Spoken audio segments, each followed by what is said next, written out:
আসসালামু আলাইকুম। কোনো ক্লাস করাবো না আজকে। মূলত আজকে একটা প্রবলেম নিয়ে কথা বলবো। কারণ সব ইংলিশ লার্নার্সদের এই প্রবলেমটা থাকেই। তো নতুন কোনো কনসেপ্ট শেখার আগে আমরা আজকে চেষ্টা করব আমাদের এই প্রবলেমটা যেন আমরা দূর করতে পারি। অনেক ইংলিশ লার্নার্সদেরই সবচেয়ে মেইন প্রবলেমটা যেটা থাকে ওটা হচ্ছে যে ফ্লুয়েন্সিতে। সুতরাং আপনি যদি স্পিকিং ফ্লুয়েন্সি নিয়ে অনেক দ্বিধাদ্বন্দ্বে থাকেন, আপনি এটা মনে করবেন না যে প্রতিদিন ৩-৪ ঘন্টা প্র্যাকটিস করলেই আপনার ইংলিশ ফ্লুয়েন্ট হয়ে যাবে। ইংলিশ ফ্লুয়েন্ট করা খুবই সহজ। এটা শুধু একটা অভ্যাসের ব্যাপার।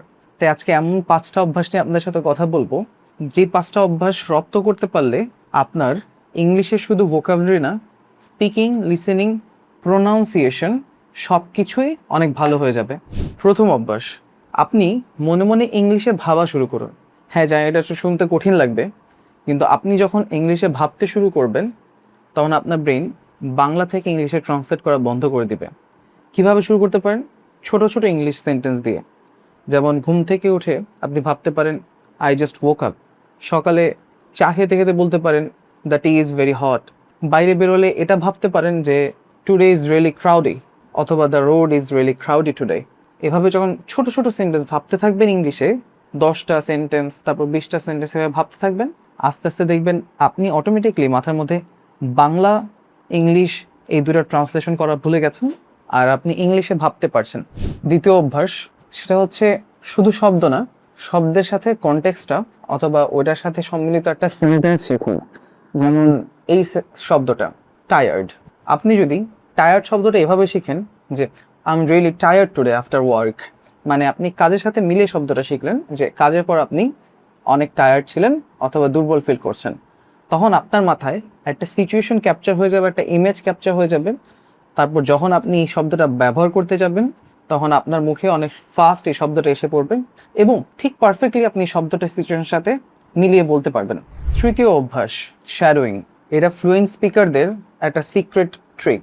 শ্যাডোয়িং মানে হচ্ছে আপনি একটা ইংলিশ অডিও স্টার্ট করবেন অথবা একটা পডকাস্ট স্টার্ট করবেন, তারপর একটা ইংলিশ সেন্টেন্স শুনবেন অথবা একটা লাইন শুনবেন, শুনে সেটা আপনি নিজে নিজে পজ করার পর নিজে নিজে প্র্যাকটিস করবেন। সর্বোচ্চ চেষ্টা করবেন ওই লাইনটাকে কপি করার, যেমন প্রোনাউন্সিয়েশন, তারপর ওইটার রিদম, ওইটার স্ট্রেস ফ্লো একদম কপি করার ট্রাই করবেন। কপি করতে গিয়ে লজ্জাবোধ করবেন না। আপনি শিশুদের মতো শিখতে হবে শুরুতে, শিশুরাও কিন্তু শুরুতে কপি করেই শিখে। সুতরাং লজ্জা না পেয়ে একদম কপি করার ট্রাই করবেন, যেখানে প্রোনাউন্সিয়েশনটা যেমনভাবে বলেছে, মুখের অঙ্গভঙ্গিমা, তারপর কোথা থেকে কোন বাকযন্ত্র থেকে আওয়াজ বেরোচ্ছে এগুলো ফলো করবেন এবং কপি করার ট্রাই করবেন।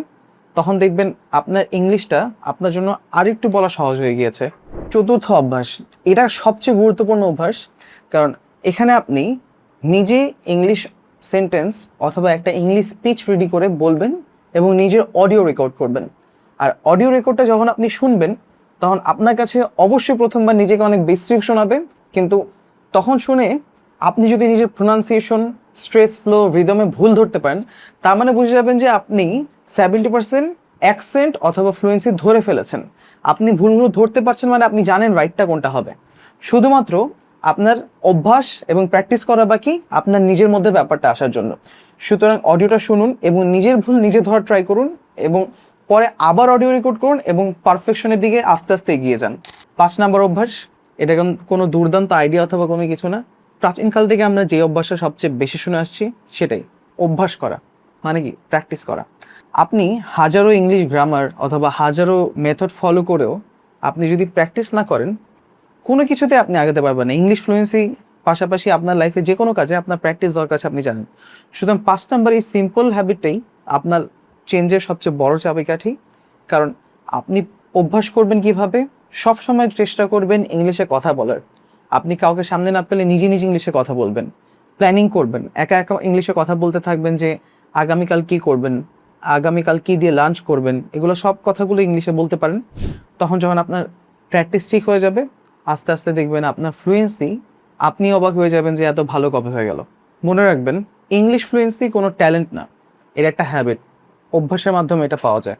সুতরাং আপনি যখন ইংলিশে ভাবা শুরু করবেন, ইংলিশ সেন্টেন্স শিখবেন, নিজের অডিও রেকর্ড করবেন, কপি করবেন এবং দিন শেষে প্র্যাকটিস করবেন, আপনি নিজেই পার্থক্যটা লক্ষ্য করবেন। আর গুরুত্বপূর্ণ হচ্ছে প্রতিদিন নতুন কোনো ইংলিশ সেন্টেন্স শেখা, কম হলেও প্রতিদিন 5টা নতুন ইংলিশ সেন্টেন্স শেখা, যার মাধ্যমে আপনার ইংলিশে বলাটা আরও বেশি সহজ হয়ে যাবে, কারণ আপনি নতুন নতুন সেন্টেন্স শিখছেন। আর মনে রাখবেন, আমরা ওয়ার্ড দিয়ে ইংলিশ বলি না, আমরা অবশ্যই সেন্টেন্স ব্যবহার করি। সুতরাং চেষ্টা করবেন অনেকগুলো সেন্টেন্স শেখার, কমপক্ষে 5টা শিখুন। আস্তে আস্তে দেখবেন ইনশাল্লাহ আপনি ইংলিশে অনেক বেশি দক্ষ হয়ে যাচ্ছেন। ধন্যবাদ।